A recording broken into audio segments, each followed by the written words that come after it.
प्रारंभ की जाती है। एक महत्वपूर्ण तंत्र है जिसका नाम पाचन तंत्र है। पाचन तंत्र क्या होता है?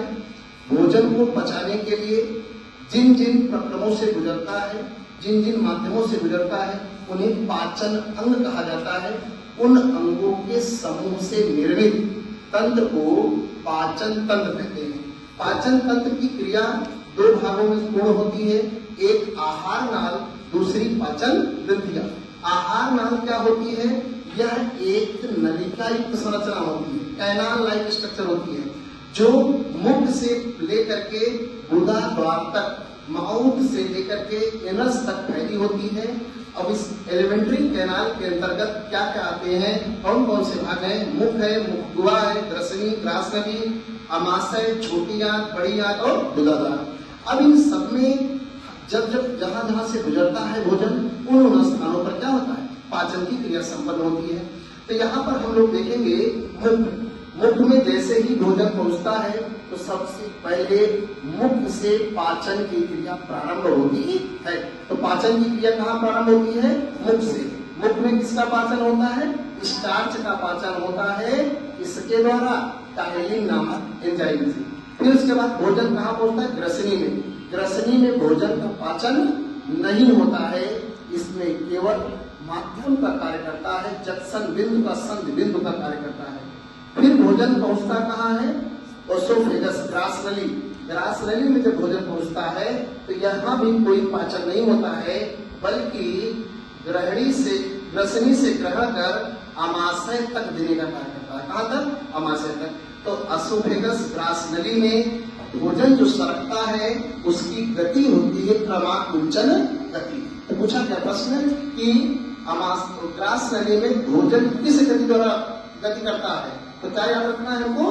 क्रमाकुंचन गति द्वारा। भोजन फिर उसके बाद अमाशय में आता है। अमाशय 3 भागों में बटा होता है, कारडी, पाइलोरी और फंडी। अमाशय में मुख्यतः भोजन 3 से 4 घंटे होता है। अमाशय में हाइड्रोक्लोरिक अम्ल स्रावित होता है।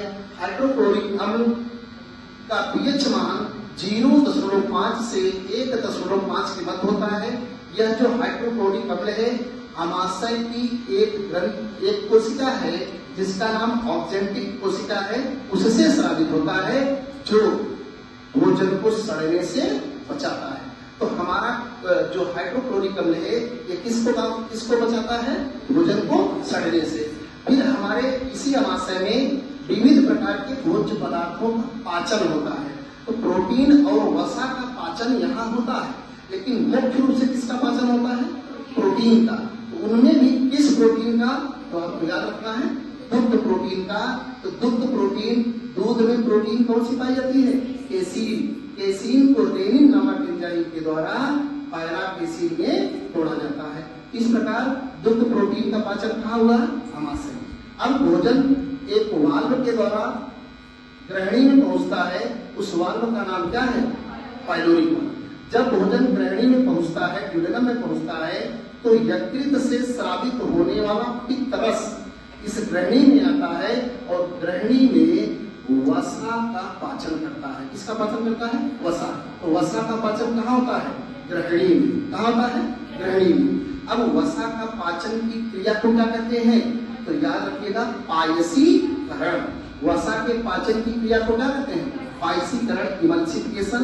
यह प्रश्न यूपी पीसीएस या अन्य आयोगों में बार बार पूछा गया है। वसा का पायसीकरण क्या होता है? तो वसा का पाचन किसके द्वारा होता है? पित्त रस द्वारा। पित्त रस का निर्माण कहाँ होता है? तब आप क्या बताएंगे? लीवर में। लेकिन पित्त रस संचित कहाँ होता है? तो पित्ताशय। कहाँ? पित्ताशय। पित्त रस का निर्माण कहाँ होता है? यकृत में, लीवर में। संचित कहाँ होता है? पित्ताशय में। और निकलता पहुंचता किससे है? पित्त नली से। अब भोजन ग्रहणी में जब पहुंचता है, ग्रहणी छोटी आंत का भाग है। किसका भाग है? छोटी आंत। छोटी आंत की लंबाई लगभग 7 मीटर होती है। लगभग 7 मीटर होती है। यह अति कुंडलित संरचना होती है, जहां पर भोजन का पूर्ण पाचन एवं पूर्ण अवशोषण होता है। भोजन के पूर्ण पाचन के लिए विभिन्न प्रकार के एंजाइम स्थापित होते हैं, जिससे भोजन का पूर्ण पाचन होता है। तथा भोजन के पूर्ण अवशोषण के लिए अंगुली के समान, जैसे हमारी ये फिंगर है, फिंगर के समान, उंगली के समान संरचना पाई जाती है, जिसे रसांकुर या बिलाई कहते हैं। बिलाई ही, रसांकुर ही इसको क्या करता है, भोजन को अवशोषित करता है, भोज्य पदार्थों को अवशोषित करता है। इस प्रकार भोजन का पूर्ण पाचन एवं पूर्ण अवशोषण कहाँ संपन्न होता है, छोटी आंत। छोटी आंत के कितने भाग होते हैं, 3 भाग। कौन कौन से, ड्यूोडेनम, जेजुनम और इलियम। अब उसके बाद कौन सा भाग है, बड़ी आंत। बड़ी आंत जिसको ब्रेदान कहते हैं। बड़ी आंत के 3 भाग होते हैं। पहला कौन सा है, सीकम, दूसरा रेक्टम, दूसरा कोलन, तीसरा rectum. Caecum, colon, rectum. Rectum मलाशय में क्या होता है, मल इकट्ठा होता है। एक बात याद रखना है, बड़ी आंत में पाचन की क्रिया नहीं होती है, यहाँ केवल क्या होता है, अवशोषण होता है इसका जल एवं खनिज लवणों का। इस प्रकार से भोजन का पूर्ण पाचन छोटी आंत में होता है, लेकिन जल का पूर्ण अवशोषण कहाँ होता है, बड़ी आंत में। और इसके बाद अपचित भोज्य पदार्थ अपशिष्ट के रूप में मलाशय में इकट्ठा होता है और गुदा द्वारा शरीर से बाहर निकाल दिया जाता है। तो ये किसके अंतर्गत आता है, आहार नाल, एलिमेंट्री कैनाल। अब पाचन ग्रंथियां, इन भोज्य पदार्थ को पचाने के लिए मुख्य पाचक ग्रंथियां हैं। कौन कौन है, लार ग्रंथि, जठर ग्रंथि, यकृत, अग्नाशय और अंत्री। तो लार ग्रंथि 3 प्रकार की होती है। मानव में 3 जोड़ी लार ग्रंथियां होती है। कितनी जोड़ी, 3 जोड़ी का नाम क्या है, lingual, sublingual, parotid. Lingual, sublingual, parotid. एक इंपॉर्टेंट बात है, जो पैरोटिड ग्रंथि होती है मानव की, यह सांप की विष ग्रंथियों के समान होती है। अर्थात सर्प के विष ग्रंथियों के समान कौन सी ग्रंथि होती है, पैरोटिड ग्रंथि। भोजन का जो पाचन होता है लार के द्वारा ही प्रारंभ होता है।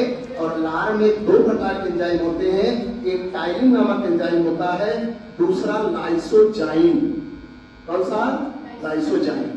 तो टाइलिन क्या करता है, स्टार्च का पाचन किसमें, माल्टोज में करता है।